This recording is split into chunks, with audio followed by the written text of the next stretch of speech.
What is going on, YouTube? This is Luke with Endless Entrepreneurs. Just coming to you on a Friday night here. Going to do a quick live clothing haul. I'm actually taking a break from, oh, that was my phone going off. Sorry, guys. Taking a quick break from prepping all my bulk purchase of LL Bean. Hit up a thrift store just to kind of keep relevant in what I'm sourcing and looking to sell on eBay, and figured I'd share with you guys kind of live what I found, what I think it'll sell for, what I got it for, and just keep bringing you some diverse content so it's not all focused around my bulk buy that I just made. So hopefully can add some value. I'm gonna wait for people to filter in here for a minute. I got about 15 items to go through. Hey, what's going on, guys? Hi, Michelle. Hey, Junior. Hey, Resell Junkie. Hey, DJ. Thanks for stopping in, guys. I'm going to give another minute for people to stop in. Got a little bit of a different, if you're new to my channel, first of all, I am a part-time eBay seller and a full-time finance analyst. So I build my business in my spare time. Normally I have a different scenery. You can see that picture in the background. Shannon did some rearranging so that we have some more office space upstairs.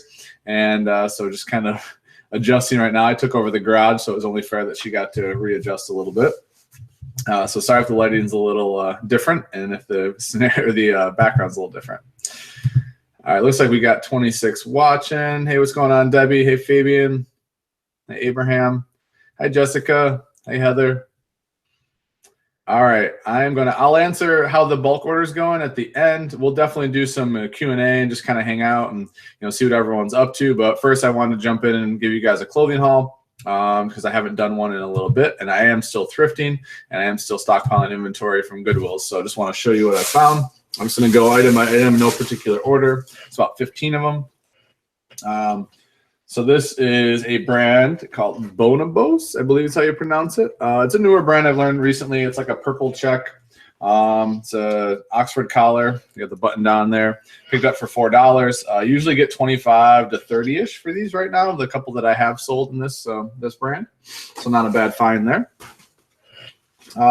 This is just my standard bread and butter Brooks Brothers, and it's a non-iron slim fit, and it's actually the Regent line, which I haven't found before. I think no, it's just standard cuff, spread collar.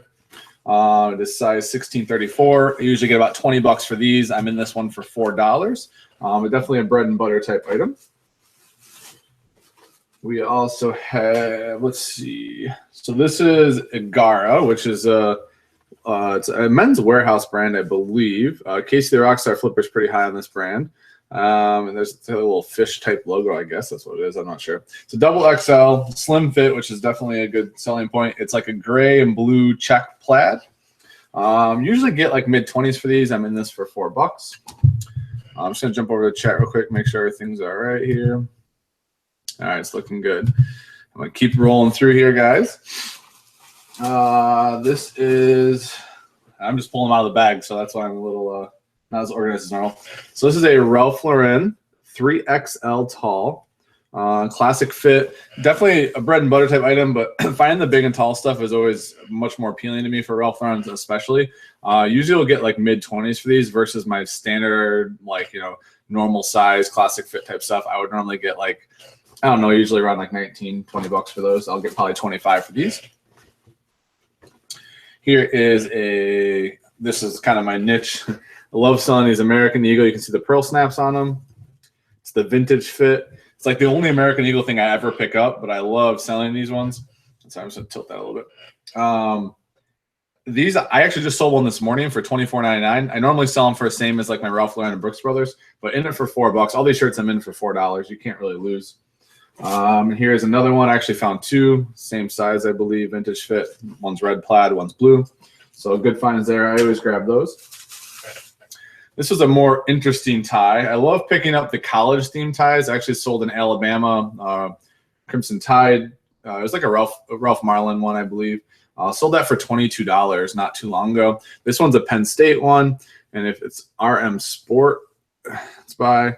And if you've been following, I mean, if you're a Penn State fan at all, football had a great season. These type of items seem to go really well. Hopefully get 15 to 20 bucks for it, in it for $2. Let's see, you got another dress shirt here. So this, I believe, so this is Thomas Dean. can see that right there. These used to sell for a lot. They sell from me for like 20 to 25 now. It's like a purple and gray, like Glen Plaid almost. It's got the flip cuffs on it, which is a cool selling point. Make sure you put that keyword in your title. Pick this up for $4, just like all the other shirts, so can't really lose there. They're slow movers, but they do sell for me. These are pretty cool. Under Armour sweatpants and like dry fit type stuff, the bottoms sell much better than like polos and stuff for me. And so these are just basic Under Armour. They're like gray with like a neon green emblem on them. They're excellent. So these I usually get like mid to high 20s for these used. Let's see, we've got, so these are some Orvis pants. These are just basic dress pants. Love picking up Orvis. It's definitely more of a niche brand. Here's your tag. Usually get mid 20s, low 30s occasionally, depending on the size for the dress pants in these for $4. And they're kind of hit or miss with how fast they move, just because it is more of a niche type brand, but they still move for me. I do pick up Ralph Lauren pants occasionally, but I only pick them up if they have the pony on the back. You see here, usually it ends up being the Preston line for the most part. There's another line, I forget what it's called, but there's two lines that usually have the pony on them.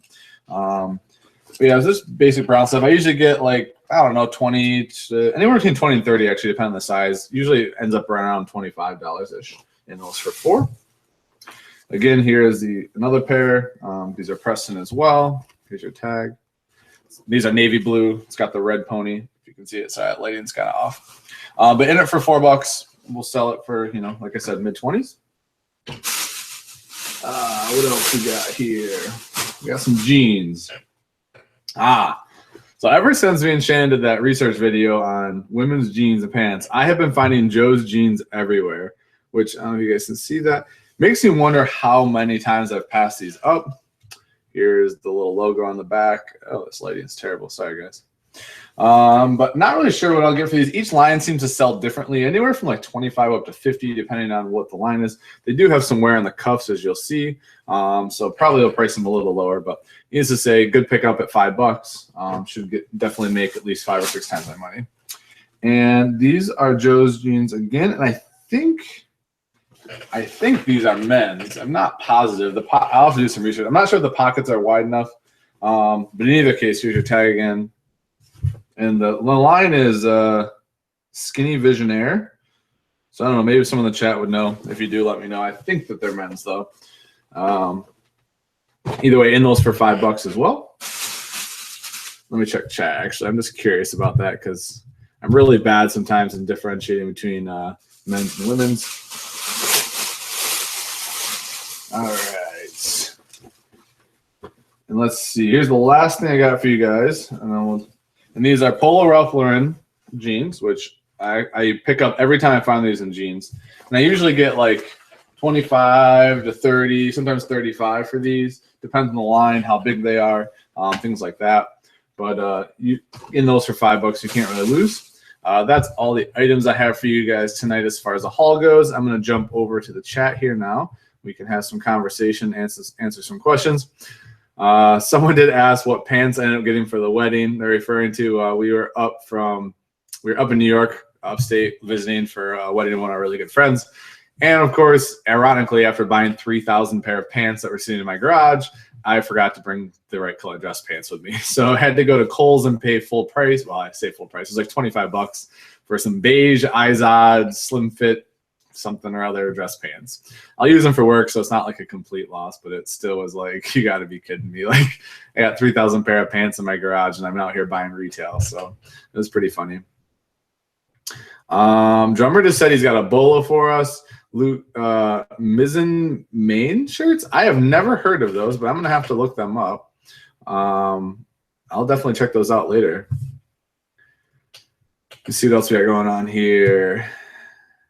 And those of you new to the chat too, I keep referencing these. And yes, all this stuff was from Goodwill. I see that question. All this stuff was from Goodwill. And I don't know that I'm gonna thrift this weekend. This is probably I'm trying to thrift just once a week right now, and I'm really trying to push through these pants. I've been spending most of my time in the garage. I'm through like almost 10 boxes I've sorted, and I've listed almost 7 of them. I'm almost done with the 7th box downstairs.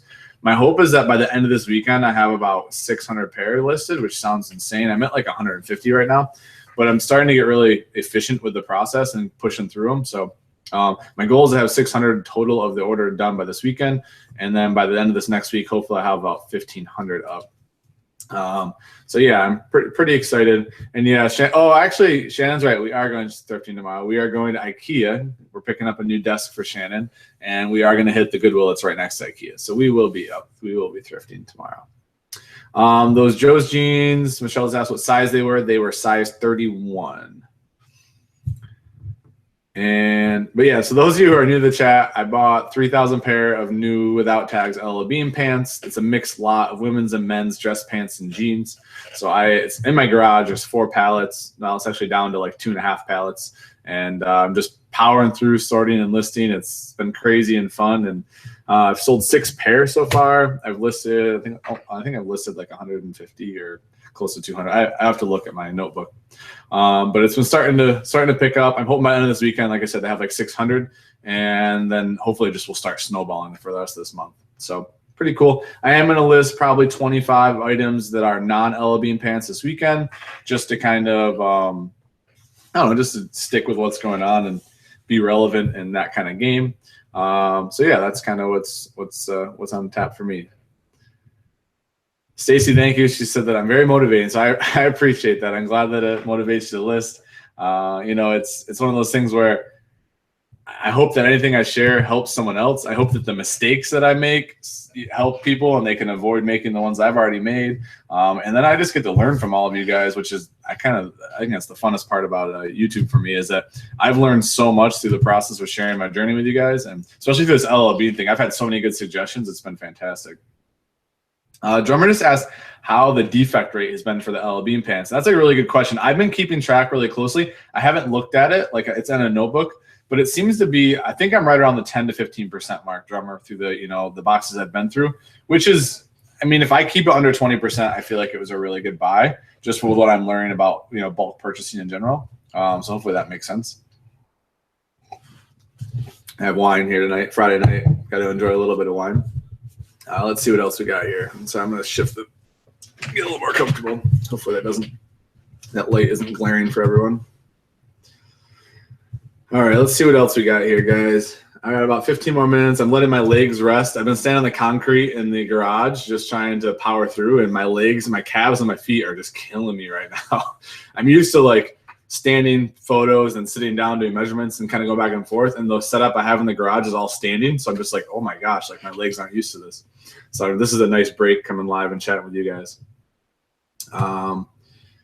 Nifty Thrift said, new to the channel, do you think the pallet was a good buy? Sounds like it was. Yeah, I think it was a good buy. I mean, time will tell. It looks all legit to me. I mean, I think I've sorted through almost a quarter of the lot total. And it seems to be a pretty good ratio of good inventory. At $1.15 a pair, I don't think I can lose right now. And I think I haven't even got to the jeans yet. I have a bunch of flannel line jeans that are in it, and those should sell very, very well. Mama J said, my Joe's jeans are Iggy style, size 30. Sorry, I don't know anything about Joe's jeans, but sounds like they're not, the ones that I have are not the right size. Lola Chicky said she just found 2 leather jackets for 50 cents each while thrifting. That's amazing. Nice. You can't lose there. Fabian just asked how many that I've sold from the bulk buy. I've sold 6 pair of pants. And granted, that was with having like less than 50 up for this last week, because I literally got the lot on Tuesday or Monday, and then we traveled for 5 days. So that's a pretty good sell-through right now. The last couple of days I've been waking up early between like 4 and 5 a.m. and I've just been busting butt in the morning before work, getting as many up as I can. So as that listing count climbs, I hope the sell-through starts building up, but we will see. Southern Drawl said, Gail said, I sell a lot of flannel line jeans internationally all times a year. That's great to know. Thank you for telling me. I'm trying to work my way through to those boxes. I think they're towards one of the back of the pallet, so I have to like keep working my way to get to the flannel line jeans. DJ just asked, are you making a defect box in the end? Yeah, I'm keeping all the defects together. I'm undecided what I'm going to do with them. I think I might sort them into piles where it's like really minor defects where like someone could still kind of wear them versus like just total trash. I think the total trash a lot together is more like, I think people will use them for like crafts and things like that maybe. I'm not positive. But the ones that I think are still wearable and just have like a small mark that I couldn't sell new without tags and it's just not worth it for me to list them, I may donate back. You know, A, I can use it as a write-off, and B, someone else may be able to wear them. So yeah. Felicia said she just hit 200 listings today. That's awesome. Good job. Let's see what else we have. Gleaning with Ruth said, are you still considering variant listings over more exposures with more unique listings? So yeah, that's a great question. I've been going back and forth with it. And honestly, I've been tracking my listings in the search. So every time I make a listing, I'm searching for it and seeing how fast it comes up, where it's ranked. I think I'm going to stay away from the variant listings because I'd rather have a ton of active listings covering the whole market so that I'm appearing everywhere versus one variant listing and it's the only one they're going to see. I'm not sure if that's correct logic, but in my head it makes sense because the more listings I have out there covering a bunch of search criteria, the more often I'm going to be in front of a buyer. So I feel like it makes a lot more sense to have 20 different individual listings for gray, flat front, natural fit pants that are for 20 different sizes because I'm just going to appear all over the place. So I think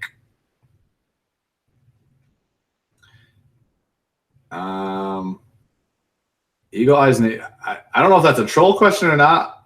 I don't really know how to answer that though. So I'm just going to pass on that. And yeah, if anyone has thoughts on the variant listings versus the individual unique listings, you know, let me know. That's just kind of like how my mind works from like a consumer perspective. So I don't know. I'm definitely going to track it and like I'm going to keep searching every day and see where my listings are popping up so that I can kind of test it. But I think that that's where it should be. Troy Leach said, I just upgraded to a store last night and got my listing limit up as well. That's awesome. Congrats. Shane just said, do you sell internationally with global shipping program? If not, why? Yeah, I use a global shipping program for everything. I get requests occasionally to ship outside of it and I just deny them. It's just too much. Oh, sorry. I didn't know who the question was coming from. I guess, are you talking about tamales as far as the food? Yes, I do. I do enjoy those. Bill Barnes said, I love one color with all the sizes. Huh. Yeah, I don't know. That's interesting, the variant versus the non-variant. I'd love to talk to someone who sells in bulk frequently and does variant listings to see what their experience is. I just don't know anyone who does that frequently. So yeah, if anyone in the chat does and can reach out to me individually, I'd love to have a chat about it. Stacy asked, do you update your search engine keywords under manage my store? I have heard different answers whether this is relevant or not. Honestly, I didn't even know about that feature. I mean, as much as I know a lot, I also don't know a lot too about all the features and things that are available on eBay. I mean, I get really narrowly focused on a few tasks and I just kind of go all in on them. And sometimes it's to my own demise because I don't research and know all the other little things that are available to us as eBay sellers. So I might have to look into that. And I encourage anyone who's selling eBay, like don't box yourself in and not experiment with the other features. I just haven't because I kind of just get narrowly focused and go all in on it. Let's see. Fabian just asked, do you exclude some countries from global shipping program? I don't exclude any countries.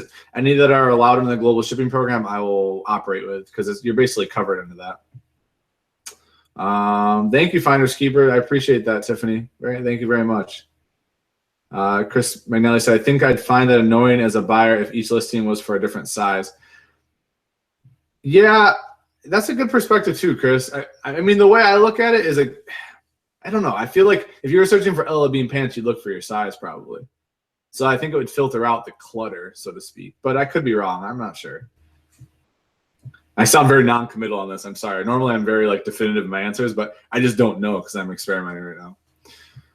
John Zukowski said, my big finds of the week, a Giorgio Armani tux for $6 and an Ermenegildo Zegna suit for $5. Nice. Those are great finds. I actually just sold an Ermenegildo Zegna suit like 2 weeks ago for $100.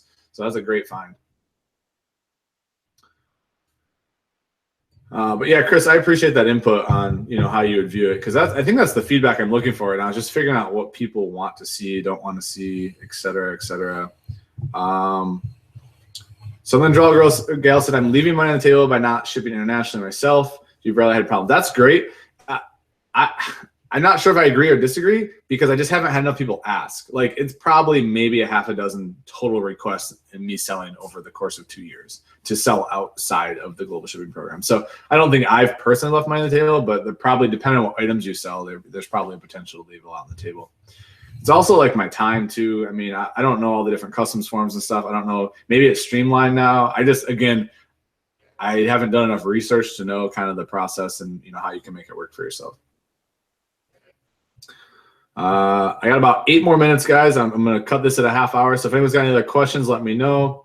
Love to answer them. I'm just, like I said, relaxing this glass of wine right now before going back to work. Going to put in probably 2 more hours tonight of plowing through those olive bean pants. And then big day tomorrow. Chris said, I feel like if I search for a size, I may not find what I'm looking for depending on how the seller listed it. Very true. That's true. I guess I trust in my ability in keywords. I feel like I'm going to hit on almost anything someone has that's relevant. I've just been doing this for a long time that I feel like I know what they're searching for, at least as far as that goes. But it's very true. I mean, it may be annoying that way. Although at the same token, I think people don't want to go through pages and pages to find it. So if I have 6 or 7 of my things right up, I feel like it just gives me a better chance to close the sale. Hi, Giga. Thanks for stopping in. Appreciate it. New watcher in the house. Appreciate the sub.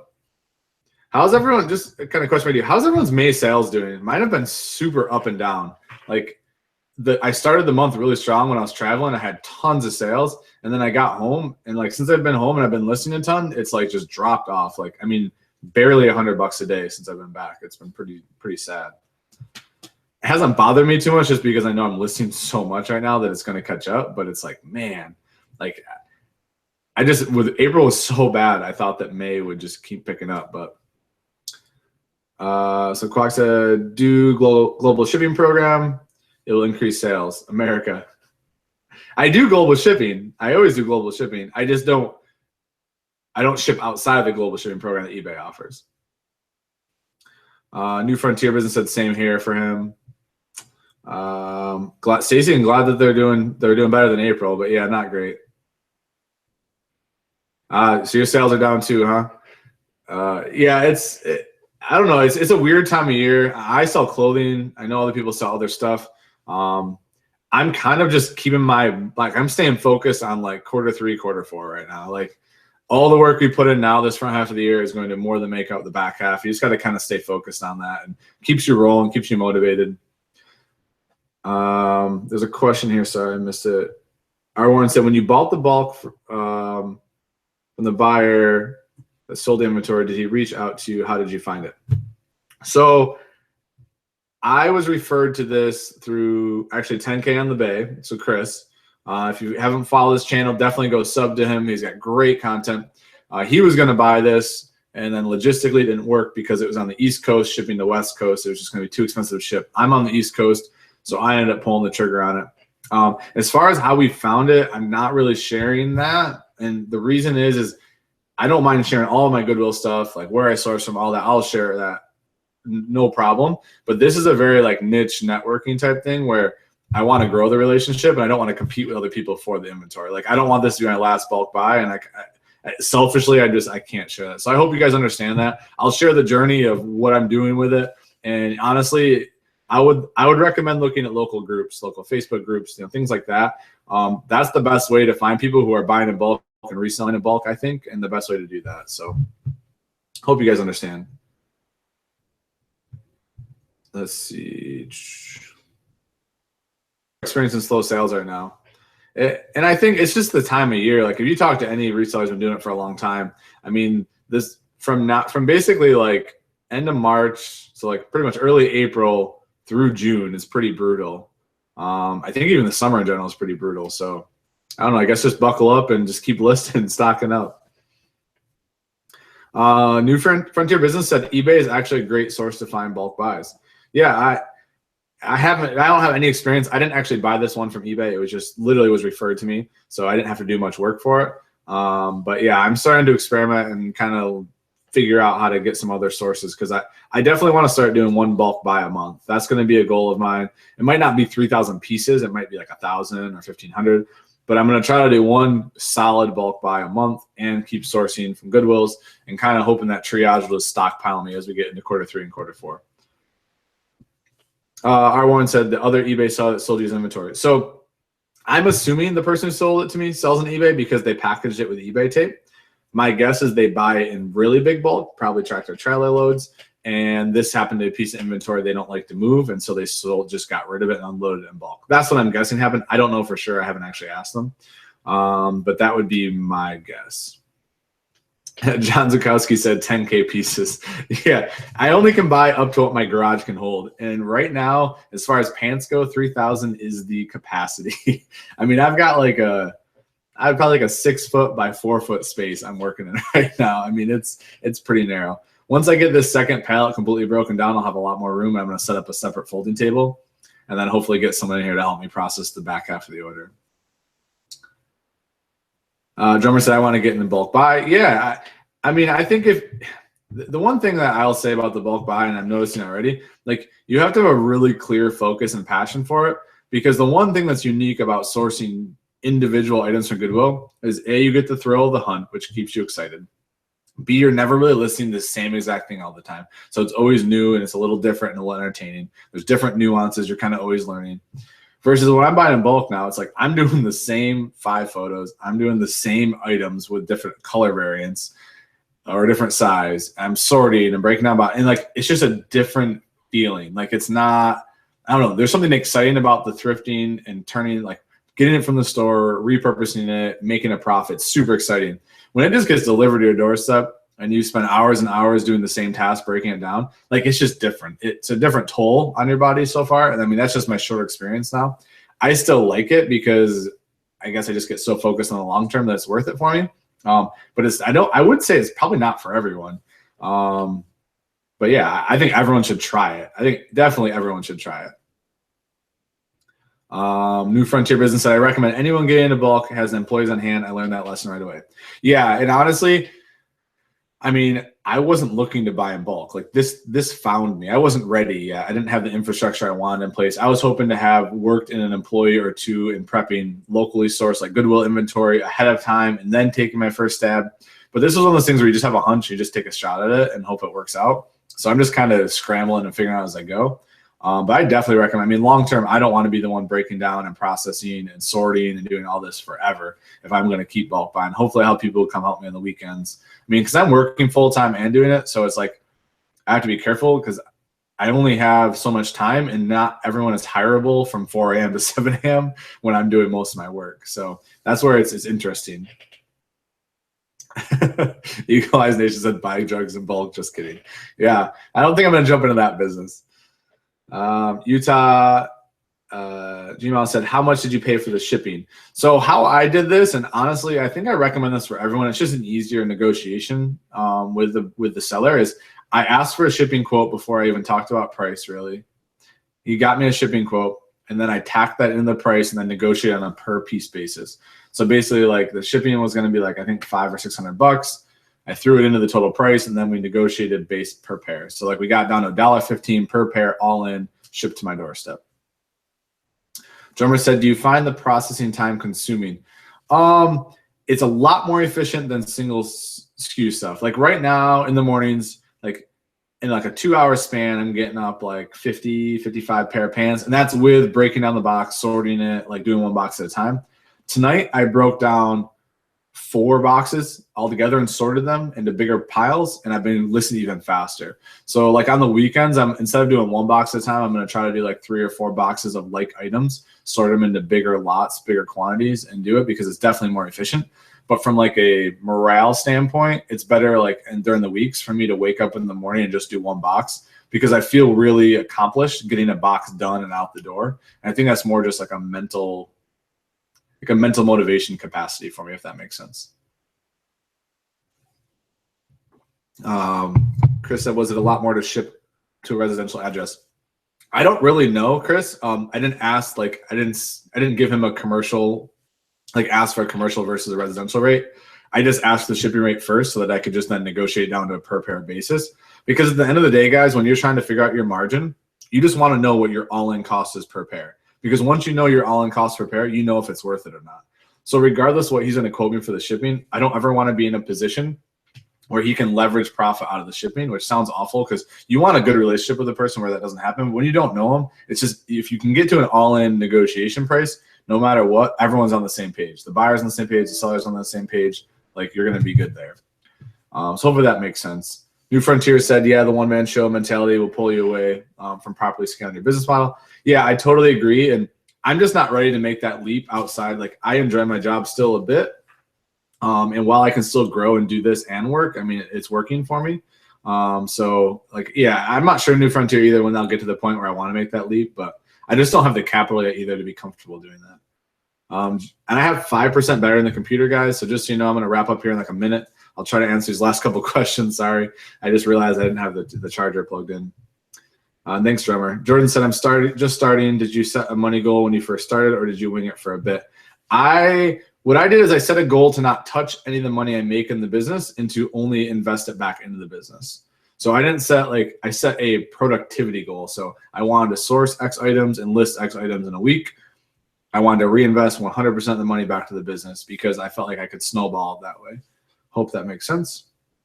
And Ben Morales said, are you hitting up garage sales this weekend? I am not. I'm going to hit one thrift store, hit IKEA, and then list pants all weekend. Gleaner Lou said, did I just hear you say you still enjoy your job a bit? Yeah. I mean, everyone, right? Your day job, it's like,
you did. All right. Hopefully you can hear me now. Sorry about that. I just had to sprint downstairs and reconnect and replug in. Sorry about the bad lighting and bad audio. For those of you who hung around, thank you. Really apologize for the cut in the action there. I thought that it would just cut out the hangout when it was over, but apparently it doesn't do that and just keeps it going. So thanks for hanging out, guys. All right, let me scroll back through and see what I missed. Yeah, my battery died. That was a big fail on my part. I think I narrowly escaped Gleaning Ruth's question, I think is what really happened. But just to finish on that note, for anyone who hung around, yeah, I still enjoy my job. I mean, part of working a day job is like having balance, right? Like I get to go to work and unplug from eBay, and then I come back to eBay, get to grind on eBay. And so it's a good balance. I think at any point in time when you're not able to grow your business because of your job, then it becomes something you reconsider. But right now, both are still growing. And so as long as both are still growing, I'm still going to be all in on it. On both of them. So, and I can get more capital and keep scaling. Hopefully more bulk buys because of it. All right. So even though I just came back, I am going to wrap up. I need to get back in that garage and get through these pants. I mean, they're not going to list themselves. And I need to get them up. My goal is by the end of May to have the whole thing listed, which leaves me exactly 18 days, basically, to get the rest of them up. So I need to get cranking. And yeah, common piece. It depends what kind of work you do. Like I'm in finance. I work with good people. I work for a good company. I'm still challenged with what I'm doing. I think that's the one big key for most people is if you're being challenged and you're growing, I feel like it's rewarding, you're learning, like it's all good. The minute you stop being challenged and growing, then it gets it's just boring and things like that. So I don't know, that's just how I feel about it. But all right, guys, well, have a great night. Thank you so much for those of you who hung around. Sorry for the disconnect and the troubleshooting here. And I hope that everyone has an awesome weekend. Hope you guys are crushing it. Hope your May sales take off here. We're getting to mid-month. Just keep on listening, keep on chugging. Check me out on Instagram, Endless Entrepreneurs. And if you like the video, please hit that like button. It definitely helps me out. Have an awesome weekend, guys. Talk to you soon.